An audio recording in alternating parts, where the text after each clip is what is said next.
Good morning. આપણે second chapter દ્રાવણ એ પૂરું કર્યું. ત્યાર પછી આપણે પી બ્લોક એલિમેન્ટ્સ પી વિભાગના તત્વો ચેપ્ટર નંબર 7 એ પણ પૂરું કર્યું. અને હવે હું આજે 5મું ચેપ્ટર પૃષ્ઠ રસાયણ વિજ્ઞાન એ શરૂ કરવા જઈ રહી છું. પૃષ્ઠ રસાયણ વિજ્ઞાનમાં તમારે પૃષ્ઠ સરફેસ કેમેસ્ટ્રી, તમારે સરફેસ વિશે શીખવાનું છે. પૃષ્ઠ એટલે કોઈક પદાર્થ હોય એની જે સપાટી છે, આ કોઈક પદાર્થનું જે લેયર છે સપાટી, એને પૃષ્ઠ અથવા તો સરફેસ કહેવાય. એના પર જે રાસાયણિક પ્રક્રિયાઓ થાય છે, પૃષ્ઠ ઉપર થતી રાસાયણિક પ્રક્રિયાઓ, એના વિશે આપણે શીખવાનું છે. પૃષ્ઠ એટલે શું? તો જે સપાટી છે, ધારો કે આ કોઈ ઘન પદાર્થ છે તો આની જે સપાટી છે એને આપણે સપાટી પૃષ્ઠ કહીએ છીએ. હવે ધારો કે આ મારી પાસે કોઈ ઘન પદાર્થ છે તો એ વાયુના સંપર્કમાં છે, આ ઘન છે પૃષ્ઠ અને એ વાયુના સંપર્કમાં છે, તો આ સપાટી જે છે એને આંતરાપૃષ્ઠ કહેવાય, કે જેના પર ઘન અને વાયુ એકબીજા સાથે સંપર્કમાં છે, તો એને ઘન વાયુ આંતરાપૃષ્ઠ એવું કહેવાય. આંતરાપૃષ્ઠ કોને કહેવાય? કે કેટલાક અણુઓની જાડાઈ જેનું ક્ષેત્રફળ જથ્થામય કલાના કણોના કદ ઉપર આધાર રાખે છે.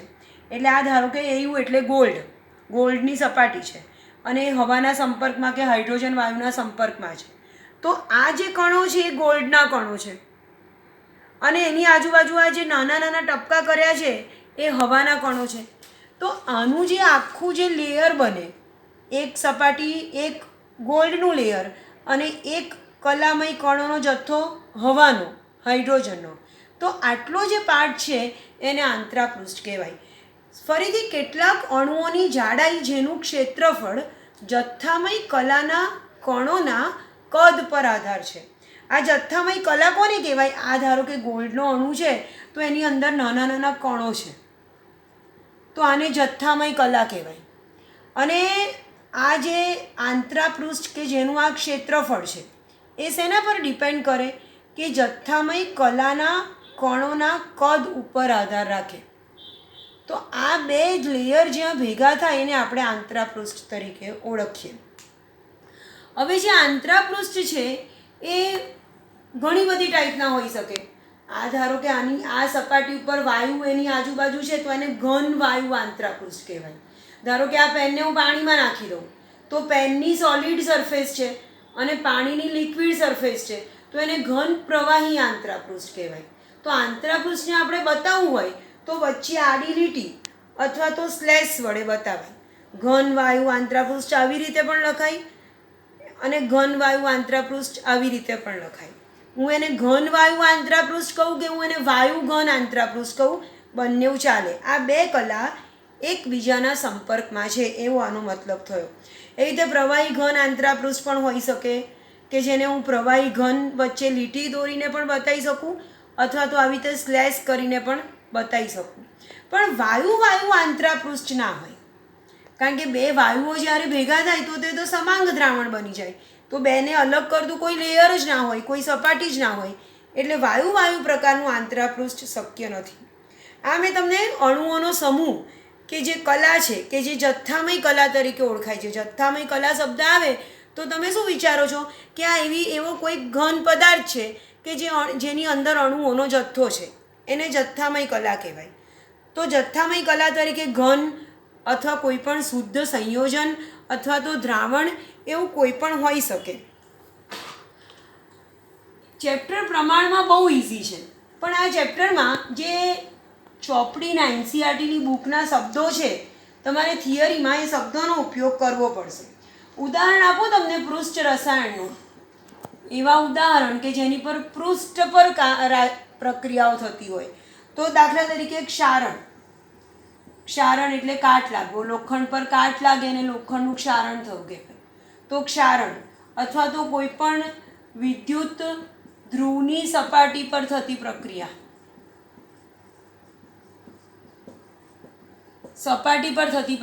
ક્ષારણ, કાટ લાગે એ પણ સપાટી પર થતી પ્રક્રિયા છે. અથવા તો વિસમાંગ ઉદ્દીપનની પ્રક્રિયા. ઉદ્દીપન એટલે શું અને વિસમાંગ ઉદ્દીપન એટલે શું એ બધું આ જ ચેપ્ટરમાં તમને આગળ આવશે. વિલયન એટલે પદાર્થનું દ્રાવ્ય થવું અથવા તો સ્ફટિકીકરણ. સ્ફટિકીકરણ એટલે પ્રવાહીમાંથી ઘનનું છૂટું પડવું. આ બધી જે પણ પ્રક્રિયાઓ છે એ બધી પ્રક્રિયા આંતરાપૃષ્ઠ પર થતી પ્રક્રિયા છે. આ બધી પ્રક્રિયાઓ ક્ષારણ કહું કે વિદ્યુત ધ્રુવની સપાટી પર થતી પ્રક્રિયા કહું, વિસમાંગ ઉદ્દીપનની પ્રક્રિયા કહું, કોઈક પદાર્થ દ્રાવ્ય થઈ જાય છે, કોઈક પદાર્થનું સ્ફટિકીકરણ થાય છે, એ બધી પ્રક્રિયા સપાટી પર થતી પ્રક્રિયા અથવા તો આંતરાપૃષ્ઠ પર થતી પ્રક્રિયા છે. જો મારે પૃષ્ઠનો અભ્યાસ કરવો છે, મારે એ પ્રક્રિયાનો અભ્યાસ કરવો છે, પૃષ્ઠ રસાયણ વિજ્ઞાન, તો સૌથી પહેલો મુદ્દો એવો કે સપાટી એકદમ સ્વચ્છ હોવી જોઈએ. મારે ધારો કે ગોલ્ડની સપાટી પર હાઇડ્રોજન વાયુનો સપાટી પર શોષણ થાય છે, આ પૃષ્ઠની પ્રક્રિયા છે અને એનો મારે અભ્યાસ કરવો છે. તો સ્વાભાવિક એ સપાટી જેટલી વધારે શુદ્ધ એટલો તમે વધારે સારી રીતે અભ્યાસ કરી શકો. અને સપાટીને શુદ્ધ કરવા માટે 10⁻⁸ પાસ્કલથી 10⁻⁹ પાસ્કલ જેટલું ઉચ્ચ શૂન્યાવકાશ ઉત્પન્ન કરવામાં આવે છે. Most IMP MCQ. સ્વચ્છ સપાટીનો અભ્યાસ કરવા માટે 10⁻⁸ પાસ્કલથી 10⁻⁹ પાસ્કલ જેટલું ઉચ્ચ શૂન્યાવકાશ ઉત્પન્ન કરવામાં આવે છે. તમને ખબર છે અહીંયા શૂન્યાવકાશ ઉત્પન્ન કર્યો એટલે અહીંયાથી જેટલી પણ હવા હતી એ બધી હવા કાઢી નાખવાની. આ હવાને તમે કોઈ પંપ વડે સક્શન કરી લો એટલે અહીંયા શૂન્યાવકાશ ઉત્પન્ન થાય. અને જેટલું વધારે શૂન્યાવકાશ એટલું દબાણ ઓછું. જેટલી હવા બહાર નીકળી ગઈ એટલું અંદરનું દબાણ ઘટી ગયું. તો જેટલું દબાણ ઓછું એટલું વધારે શૂન્યાવકાશ કહેવાય. અને એટલી એ સપાટી વધારે સ્વચ્છ કહેવાય કે એના સંપર્કમાં કશું છે જ નહીં. તો અહીંયા 10⁻⁸ પાસ્કલથી 10⁻⁹ પાસ્કલ એટલું ઉચ્ચ શૂન્યાવકાશ ઉત્પન્ન કરી અને પૃષ્ઠ રસાયણ વિજ્ઞાનનો અભ્યાસ કરવામાં આવે છે. આપણે બેઝિકલી પૃષ્ઠ રસાયણ વિજ્ઞાનમાં 3 ટોપિક શીખવાના છે. આ ચેપ્ટરમાં પૃષ્ઠ પર થતી રાસાયણિક પ્રક્રિયા, પૃષ્ઠ રસાયણ વિજ્ઞાન, એમાં 3 ટોપિક શીખવાના. એક તો તમારે અધિશોષણ એટલે શું એ શીખવાનું છે, અધિશોષણ. બીજું તમારે ઉદ્દીપન એટલે શું, ઉદ્દીપન વિશે શીખવાનું છે. અને ત્રીજું તમારે કલીલ વિશે શીખવાનું છે. આ 3 વસ્તુ તમારે શીખવાની છે, અધિશોષણ, ઉદ્દીપન અને કલીલ. હું આજે શરૂઆત કરું છું અધિશોષણથી. અધિશોષણ એટલે શું તમને એવું સમજાવું છું. અધિશોષણ કે જેને આપણે ઇંગ્લિશમાં એડસોર્પ્શન કહીએ છીએ. એડસોર્પ્શન એટલે અધિશોષણ. શોષણ કોને કહેવાય? શોષણને ઇંગ્લિશમાં સોર્પ્શન કહેવાય. શોષણ એટલે શું?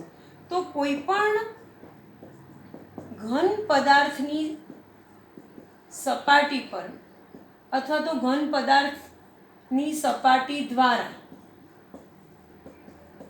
પદાર્થના અણુઓ આકર્ષાય છે. આ જે આકર્ષાવાની ઘટના છે એને શોષણ કહેવાય. કોઈ પણ ઘન પદાર્થ, કોઈ પણ ઘન ટુકડો અહીંયા મૂકી દઉં. સપોઝ હું આ બોર્ડને જ ઘન પદાર્થ તરીકે સમજી લઉં. તો આજુબાજુમાં જેટલી પણ વાયુ છે, જેટલી પણ હવા છે એ આ સપાટી પર ચોંટેલી છે. કેમ? કારણ કે ઘન પદાર્થની સપાટી પર આ બાજુ એની આજુબાજુના કણો શોષાય છે, આકર્ષાય છે. એ જે પ્રક્રિયા થઈ કે એના પૃષ્ઠ પર એ કણો ચોંટી ગયા, એને આપણે શોષણ તરીકે ઓળખીએ છીએ. બેઝિકલી શોષણ 2 ટાઈપના થાય. એકને આપણે કહીએ છીએ શોષણ 2 ટાઈપના હોય. એક શોષણને આપણે કહીએ છીએ અધિશોષણ અને બીજી જે ટાઈપ છે શોષણની એને આપણે કહીએ છીએ અવશોષણ. અધિશોષણ એટલે મેં તમને કીધું એટલે એડસોર્પ્શન અને અવશોષણને આપણે એબ્સોર્પ્શન કહીએ છીએ. ખાલી બી અને ડીનો જ તફાવત છે. એડસોર્પ્શન એટલે અધિશોષણ અને એબ્સોર્પ્શન એટલે અવશોષણ.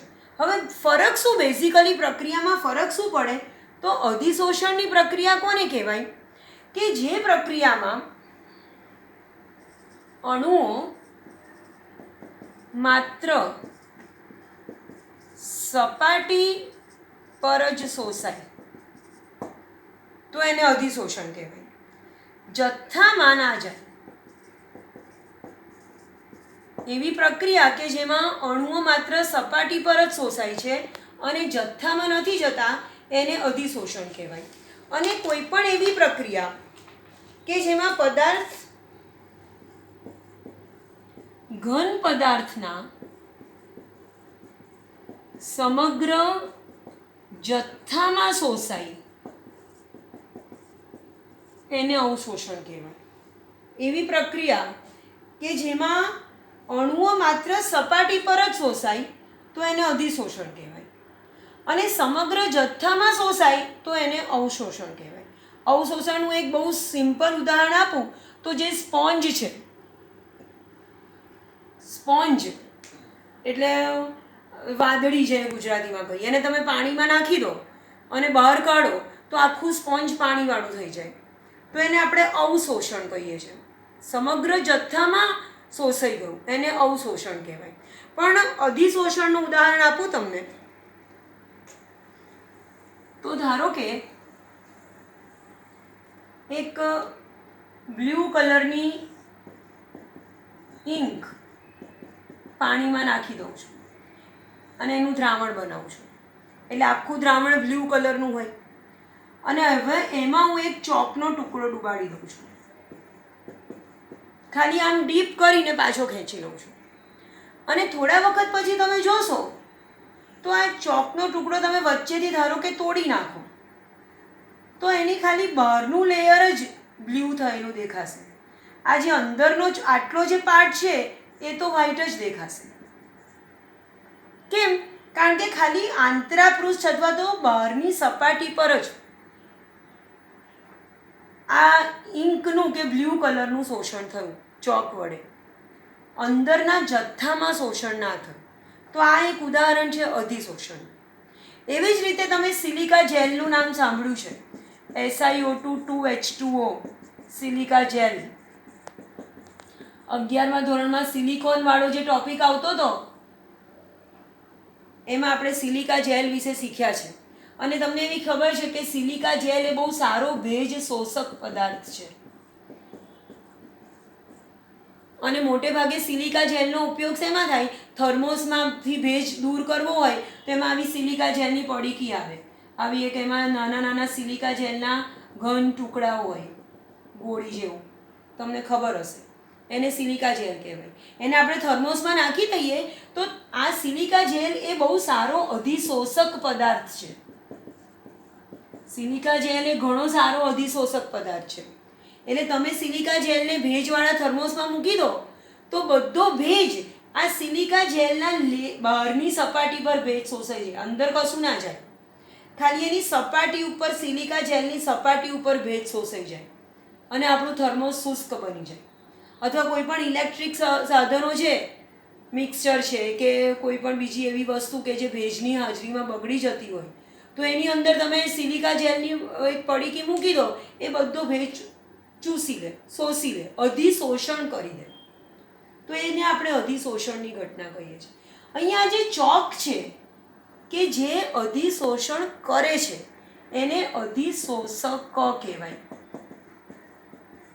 ચોકને અધિશોષક કહેવાય અને જેનું અધિશોષણ થાય છે એને અધિશોષિત કહેવાય. જે શોષાઈ જાય છે, જેનું અધિશોષણ થાય છે એને અધિશોષિત કહેવાય અને જે અધિશોષણ કરે છે એને અધિશોષક કહેવાય. એવી રીતે અહીંયા સિલિકા જેલ શું કહેવાય? અધિશોષક કહેવાય. એ બહુ સારો અધિશોષક છે અને જે ભેજનું શોષણ કરે છે તો આ ભેજ શું છે? અધિશોષિત છે. બીજું એક બહુ સરસ ઉદાહરણ આપું તમને અધિશોષણનું તો તમે એક વાયુ પાત્ર છે અને એમાં બધા વાયુઓ ભરી દો. હાઇડ્રોજન વાયુ ભર્યો, ઓક્સિજન વાયુ ભર્યો, ક્લોરિન વાયુ ભર્યો, મિથેન વાયુ ભર્યો, કોઈ પણ ગમે તે વાયુ ભરી દો અને એનું દબાણ માપી લો. તમને ખબર છે દબાણ માપવા માટે આપણે મેનોમીટરના ઉપયોગ કરીએ છીએ અને આ પારાની સપાટી જેટલી ઊંચી આવી એટલું એનું દબાણ. ધારો કે અહીંયા દબાણ પીએક્સ એમએમ કે પીએક્સ જે પણ તમે પાસ્કલમાં માપો કે વાતાવરણમાં માપો, પીએક્સ જેટલું દબાણ મળ્યું. હવે શું કરું છું, એમાં થોડોક ચારકોલનો ભૂકો નાખી દઉં છું. ચારકોલનો ભૂકો ઉમેરી દઉં છું વાયુપાત્રમાં. અને આ ચારકોલનો ભૂકો એ તો બહુ સારો અધિશોષક પદાર્થ છે. એટલે આ ચારકોલનો ભૂકો શું કરશે, આ બધા વાયુઓને અધિશોષિત કરી લેશે. ચારકોલનો ભૂકો એ અધિશોષક કહેવાય. આ વાયુઓ એ અધિશોષિત કહેવાય. ચારકોલનો ભૂકો નાખું છું એટલે બધા વાયુઓ ચારકોલની સપાટી પર એના લેયર ઉપર અધિશોષિત થઈ જશે. વાયુઓનું પ્રમાણ ઘટી ગયું તો અહીંયા દબાણ શું થવાનું, નવું જે દબાણ મને મળ્યું પી વાય એ પીએક્સ કરતાં કેવું હોવાનું, ઓછું. તો વાયુપાત્રમાં વાયુ ભરું છું એનું દબાણ આ અધિશોષણની ઘટનાને લીધે ઓછું થઈ જાય છે. બીજું એક ઉદાહરણ, ફરીથી એક બીજું ઉદાહરણ આપું તમને. તો ધારો કે મારી પાસે રો ખાંડ છે, એટલે એવી ખાંડ કે જેને પર હજી પ્રોસેસ કરવાની બાકી છે. પીળાશ પડતા રંગની ખાંડ છે, કાચી ખાંડ અથવા તો એને રો ખાંડ કહું, કે જે હજી એના પર પ્રોસેસ થઈને એને એકદમ આપણને ભાવે એવી વ્હાઇટ કલરની કરવાની વાર છે. એનું પાણીમાં દ્રાવણ બનાવું છું. એટલે દ્રાવણ કેવું હોય, પીળા રંગનું. તો આ પીળા રંગનું જે દ્રાવણ છે ખાંડનું, એને હું પ્રાણી જ ચારકોલના